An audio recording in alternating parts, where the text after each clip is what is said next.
मिट्टी की दीवार पर लगी विष्णु भगवान की फोटो को प्रणाम करने के बाद, बहू, हम दोनों के लिए कुछ है तो खाना लगा दो। आज भी खिचड़ी ही बनाई है, घर में ज्यादा कुछ है नहीं।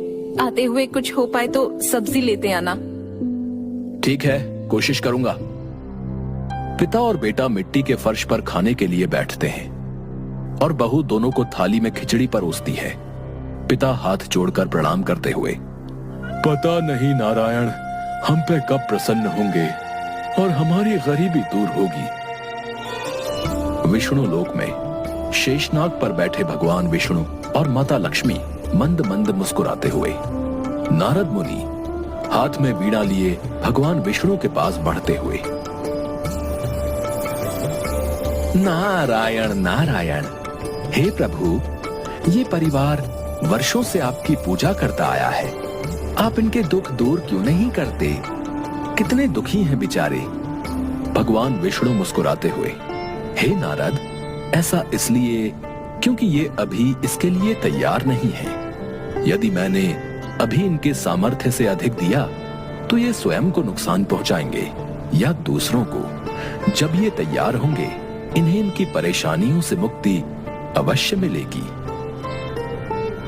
नारायण नारायण, प्रभु, मैं भी आपका भक्त हूँ और ये भी आपके भक्त हैं। इस कारण मैं इनका कष्ट देख नहीं पा रहा।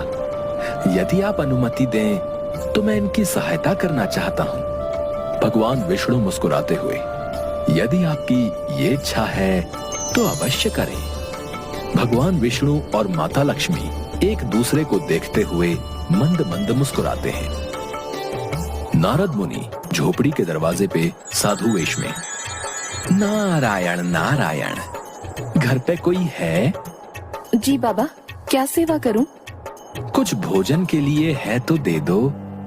घर में कुछ खाने को नहीं है बाबा, आप आशीर्वाद दें कि हमारा घर भरा रहे ताकि हम आपको दान दे पाएं। पुत्री, कल सुबह तुम अपने पूरे परिवार के साथ सूरज निकलते समय गांव की नदी में खड़े होकर एक एक इच्छा बोलना। तुम्हारे परिवार के तीनों सदस्यों की एक एक इच्छा पूरी होगी। धन्यवाद बाबा, आपकी जय हो, आपकी जय हो, आप महान हैं। अजी सुनते हो, हमारे सारे दुख कल दूर हो जाएंगे। खाना वाना छोड़ो, जल्दी सो जाते हैं। कल जल्दी उठकर नदी जाना है, बाबूजी को भी बता दो। बेटे दरवाजे पर बैठे बाबूजी की कान में, क्या तुम सच कह रहे हो? हाँ बाबूजी, ये सच है। अच्छा ठीक है, फिर चलो सो जाते हैं। तीनों नदी में सूर्य देव को प्रणाम करते हुए, हे ईश्वर, मैं चाहती हूँ कि मैं राजकुमारी बन जाऊं। और वो राजकुमारी बन जाती है, सुंदर कपड़े और जेवर पहने हुए।